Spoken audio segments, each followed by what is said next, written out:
Today we're going to talk about the 5 reasons why watching the UFC fighting is going to help you get closer to your dreams and your goals in your business. My name is Michael Barayev, and I was able to build a team of 150 plus sales guys in less than 2.5 years. We did that with zero money invested. Now we have a solar company that's growing like crazy from coast to coast like butter on toast. So if you're looking for a good opportunity to make some money and see if you can work with us, DM us on Instagram or apply to one of our job applications on any of the websites. So we appreciate you for watching this video, but I want to talk about why the UFC, to me, as a matter of fact, has helped me so much in my business. I've been watching the UFC for about, 4, 5, 6 years. I don't remember exactly. And I've been watching it for a very long time, like habitually, right? Every time there's a UFC fight, I try to watch it. I don't watch every single fight, but I watch the main ones. And the reason why I like to watch the UFC fights, I'm going to give you guys the 5 things that I actually get out of it, is it changed my life in a lot of ways. Not only in terms of like getting me more hungry for my success, but it gave me some perspective, right? And when you watch the UFC fights, it's different than watching basketball or football or tennis or golf. Those are all amazing sports. And I'm not a big TV guy to watch sports and stuff, but when it comes to the UFC, for whatever reason, when I see a fighter fighting someone else, to me it's like in that cage, they're literally trying to kill each other, right? And seeing another grown-ass man or even a woman try to beat up another man or a woman, to me it's like, wow, like they're literally going in and trying to eliminate each other. And to me, it just shows a lot of grit, and seeing people getting bloodied up, broken faces, broken legs, broken all kinds of stuff. Like I've seen all kinds of crazy shit in it. It just shows you what kind of like hunger these people have to get this championship belt, right? It's all about the belt. And it's just crazy to see these people be so hungry to say anything they need to say, do anything they need to do to just get to that championship belt. And once they get there, it's also cool for me to see like what happens to those champions. Because a lot of times being a champion over and over and over again weakens you a little bit, right? Like I just saw Israel Adesanya was fighting his nemesis, his rival guy, right? And he lost 2 fights in kickboxing, okay? This was years ago. Right, maybe like 7, 8, 9 years ago. And then when it got into the UFC, Adesanya, was tested in his previous fight in November. And he lost the fight to this rival guy, right? To Mr. Pereira. And the cool thing is that when he lost that fight, I knew he was going to lose because I saw it in his eyes. That hunger to stay on top wasn't there. He came in too cocky, he came in too like just not himself, because I was watching him for lots and lots and lots of fights. And he started to get cocky instead of being humble, right? He wasn't prepared because the other guy, Pereira, he was like destined to beat his ass. Like he was like, I'm taking this shit, I'm taking over.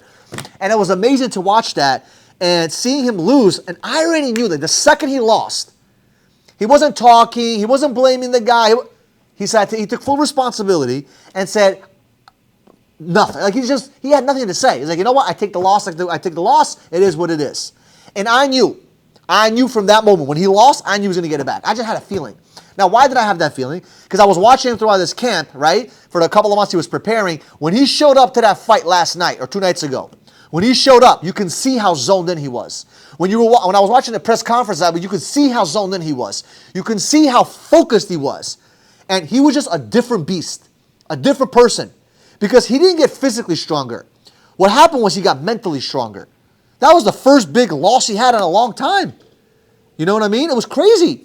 And I knew in that fight, just watching him come into the fight, I was like, this guy is planning for some success. Like if he loses this one, that'll be a surprise. And guess what? He won. He got his championship back. Which leads me to the first reason why I love watching the UFC, right? Is I like seeing people get knocked down. And then I love to see what will happen. Are they going to stay knocked down or are they going to get back up? Are they going to get knocked down and stay there for a long time? Like Jorge Masvidal, amazing fighter. Ever since he got knocked down by Usman, for those of you that watch UFC, he hasn't been the same. He hasn't really made it. And then he retired this weekend. And I love the guy. By the way, I love these fighters. I love them like to death. Like I love watching them. It's just following their journey, seeing how they become successful is incredible. But when I see people get knocked down and I see them get back up, that's what inspires me. As a business owner, you need a little bit of inspiration because sometimes in business you get smacked up a little bit. You get smacked up, especially by someone that was like a bigger company than you, a bigger successful company, more results. They stole your team, they stole your IP, whatever it is, your intellectual property, whatever it may be, right? What happened? You're going to stay knocked down. You're going to get back up. And that's what inspires me as a business owner to never give up and never give in and never stop, right? To see the UFC fighters get physically beat down, mentally, emotionally embarrassed, like all that stuff, and they still make it to the top again, I respect that. Number 2, I love seeing the eyes of who wins and who's going to lose. I love it. It's crazy because I watch the conferences when they start, arguing and fighting and talking about their fights. I love watching them. It shows me so much about them. It tells me so much about who they are. I already know by the way they talk who's going to win. Now, I'm not always right, but sometimes the most cockiest person usually loses. It's the one that's zoned in and knows what's up, that stays quiet and stays, doesn't say a word. That's the guy that I'm excited about. Because I'm paying attention. I'm paying a mind game with myself to see, okay, who can I figure out who's going to win based on their body language, based on their activities, based on their words. Because I want to know, am I becoming a better person to analyze other people? It's important. So watching their eyes is extremely important, right? Like they always say, the eyes, Chico, the eyes, I never lie, right? Number 3, I love seeing how they trash talk and see how it affects the other people. It's crazy. I used to watch Conor McGregor all the time, and Conor McGregor would literally make his opponents weaker mentally, all because of his speeches, all because of his talks. He will make people be scared, even though he wasn't like the best of the best. I mean, he's amazing, but he would really scare people off. And the one person that he never affected was Khabib. He never got into his mind, ever. It's crazy because Khabib got into his mind.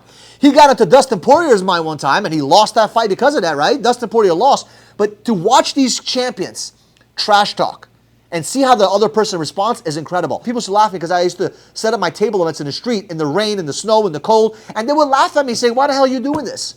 Why are you wasting your time doing this kind of business or doing this kind of job? And I wasn't really making a ton of money at the time. I was making like maybe, 60, 70, 80 grand. But to me at that moment, I knew that one day I'm going to become rich out of this. I didn't know how it's going to happen. I knew that I'm going to somehow figure it out. It's impossible to want to keep pushing and pushing and pushing and pushing and not getting the result. You just got to be persistent. So I love seeing how people trash talk and see how it affects people. You're going to get trash talk in business so many times. People are going to say so much shit, and sometimes it's not even true. It's bullshit. The media will say a lot of bullshit, fake news, right? All this crap. What are you going to do? How are you going to respond to it? That's the question, right? I love that. Number 4, I love seeing how long it takes someone to fight to see that championship. There's some people that fight 20 fights, 30 fights, and they never get a chance to get that belt. It's incredible. Think about it. Most professional fighters fight like 2-3 times a year. Maybe 4, whatever, but usually it's like 2-3 times. Think about that. 20 fights. It's about 10 years, 8 years maybe, 7 years, right? Maybe even 12, and they still haven't got the belt. Not because they suck, but because they just couldn't get themselves to the next level they needed to get to. And they don't stop. They keep going and going and going, and they're still talking about the fight, and the fire has not been extinguished yet. That's the true essence of UFC. That's what I love about that, right? Because you see a lot of football players, they get drafted, change teams, this, that. There's a lot of variables in that stuff, right? A lot of variables. You could be a sucky player on a great team and you win the championship. But in UFC, it's you versus you, bro. It's literally you. Your coaches are there behind you to tell you what needs to get done. But when you're in that cage and those cage doors close, you can't jump out of that cage. And if you do, you're a loser. You got to fight till the moment till you get knocked down or submitted or you freaking die. And I love that. I love seeing how long people fight and they still have that flame for that championship. My question to you is this. You've been in business for 2 months, 2 weeks, and you're thinking about quitting. You've been in business for 2 years, you haven't made it yet. You're still thinking about quitting. Why? Why is that? These guys have been fighting for 5, 10, 15 years. They still don't give up. And that's the mindset of a champion. To never give up and lose sight of what you're trying to accomplish. Right? Don't look at the time frames. Who cares how long it takes? What matters is you actually get the championship. Right? And number 5, what I love seeing about the UFC, I love seeing perfect records get ruined. Last night, 2 nights ago, oh my God, this young kid, 18 years old. Amazing. I forget his name. Right? But he has a mess, like he had an amazing record. Right? 7-0, I think it was. Okay? And everyone's making fun of his face. They're calling him meep meep, all those different things. And it's funny to see that, and it's sad to see that because, he was doing really good. 18 years old, just turned 18, 7-0. And he just couldn't get the win. He couldn't get the win. He didn't get knocked out, right? But he just lost, by unanimous decision. But I love to see how perfect records get ruined, and I want to see what happens to them. It's incredible. Usman had his record destroyed. Gane had his record destroyed. Right? I've been watching a lot of these top guys with perfect records in the past year and a half. Their perfect records are getting destroyed, and I'm watching this. I'm like, damn, How are they accepting loss and defeat? How are they accepting loss and defeat? My question is, when you have defeat in your business and you have loss in your business, how are you accepting that? What are you doing in that moment? Are you crying in the corner, calling your mom and dad? Or are you saying, you know what? I need to get back up. I need to fix this. I need to change this. I need to add this. I need to remove that. Are you thinking about what is it that you're going through right now to accept that loss? Are you taking that loss in? Are you taking that L and eating that L? Because I love seeing perfect records get smashed, because at the end of the day, listen, there's nobody that has to have a perfect record. Even looking at Floyd Mayweather has a 50-0. I mean, that's just not normal. And if he would have had one failure, as an example, one loss, it's okay. I just love seeing perfect records get destroyed. I want to see who are they after that. Because a lot of people get stuck in their perfection land. The perfection land. They want to be perfect. They want to make no mistakes. But if you look at some of the top dogs, they got a lot of wins and a few losses. Those losses makes them, right? It doesn't break them. So that's what I need you to look at. When you have that setback, understand there's a comeback coming around the corner, right? So that's the 5 reasons why I love watching the UFC. Maybe you have a couple of other reasons. Let me know down in the comments below. If you love this kind of content, do me a favor, share this with a friend, subscribe to the channel, click the notification bell so you know exactly when we post. We post content every single day. I do it to inspire you guys, to help you guys get to the next level. So I appreciate the love back, and I'll see you guys in the next video.